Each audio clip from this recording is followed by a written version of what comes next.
Welcome to xGameZones, hub to latest popular games, reviews, preview and news. The Surge 2 is a door that can only be opened from the other side. Roughly a dozen hours later you will find yourself standing on the other side of this door before opening it and returning to the very place in which you began, keenly aware of how far you've progressed while not really traveling anywhere at all. On a purely mechanical level, the robust combat engine, intricate level design and substantive gear, and crafting systems all leave the Surge 2 far from embarrassed by the From Software comparison. Yet where the Surge 2's blushes are not spared is in giving you a reason to care about anything you're doing.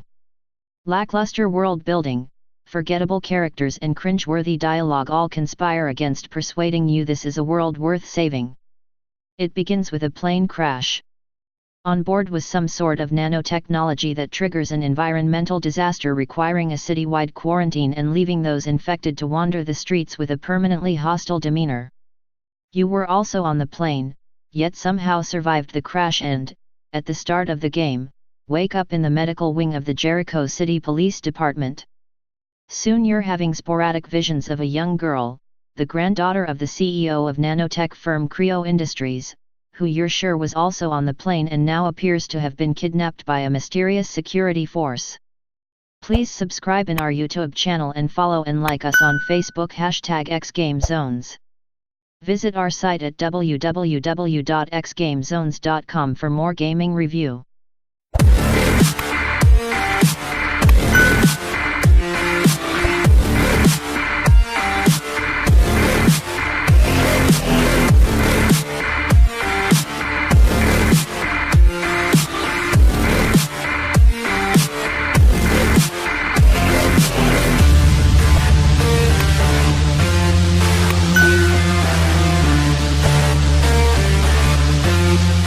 Fighting in the Surge 2 feels strategic and skillful. There's the element of stamina management you'd expect you've got to understand when you can commit and when you need to pull back and recover. There's the ability to manage multiple enemies when any one of them alone is dangerous enough to be life-threatening if you're not careful. And there's the necessity of learning to read enemy attack patterns. One may be quick and aggressive, while another is slower and turtles behind a shield, and a third may hang back and takes pot shots. Combat is almost exclusively focused on melee attacks. There are dozens of weapons to be wielded in one hand or two, and each can be deployed in heavy and light attacks as well as combos that alternate between the two. Movesets are shared across a weapon class, but various stats such as base damage, stamina consumption or additional damage types serve to differentiate unique weapons within the same class.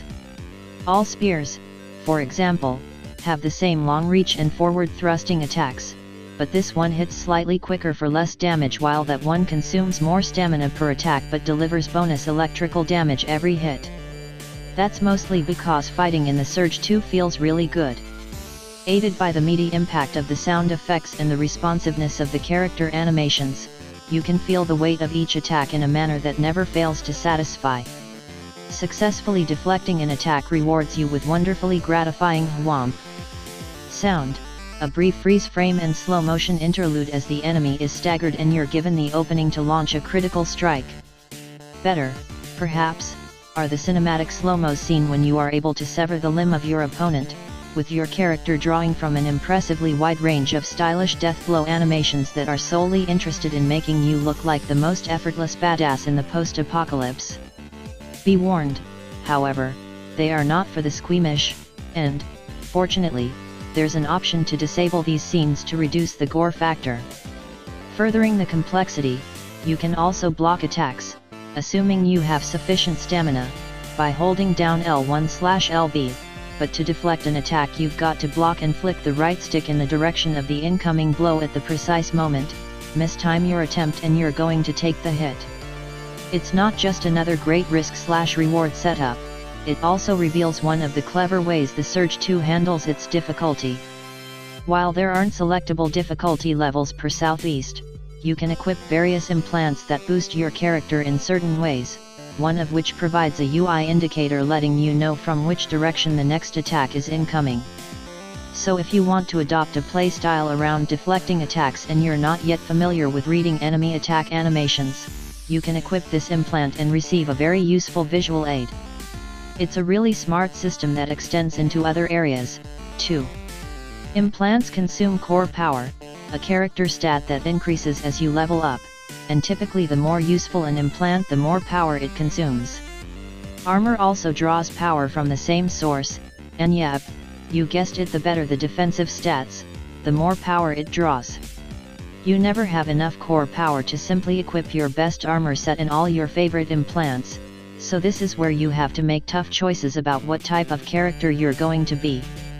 There were plenty of periods, especially in the early to mid-game, where I had to leave some armor and implant slots empty because I simply didn't have the power available to fill them.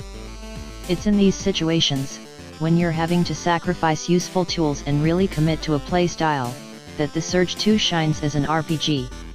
It's just a shame few of the locations are memorable for reasons other than how they connect to other locations. There's a mid-game detour to a rather scenic wooded parkland, the odd impressive future city skyline vista, and the constant looming presence of the giant metal wall that was hastily erected after the nano disaster struck. But in between everything is basically the same handful of debris-strewn streets, toxic tunnels and partially collapsed buildings, and it's all so boringly brown and grey. More than a mere aesthetic complaint, it actually makes it difficult to find your bearings at times. I found myself getting lost and turned around on quite a few occasions thanks to the unremarkable nature of much of the scenery. Story and side quests aside, however, the Surge 2 is absolutely worth the effort when the combat is taken in isolation. Not only does it pack a punch, but it also channels plenty of depth in its limb targeting and deflection systems, and is ably supported by a genuinely varied collection of weapons and potential character builds. If you have any comments or suggestion, feel free to comment below. Thank you for watching. Please subscribe in our YouTube channel and follow and like us on Facebook #xGameZones. For more gaming review, visit our site at www.xgamezones.com. Don't forget to click the notification bell.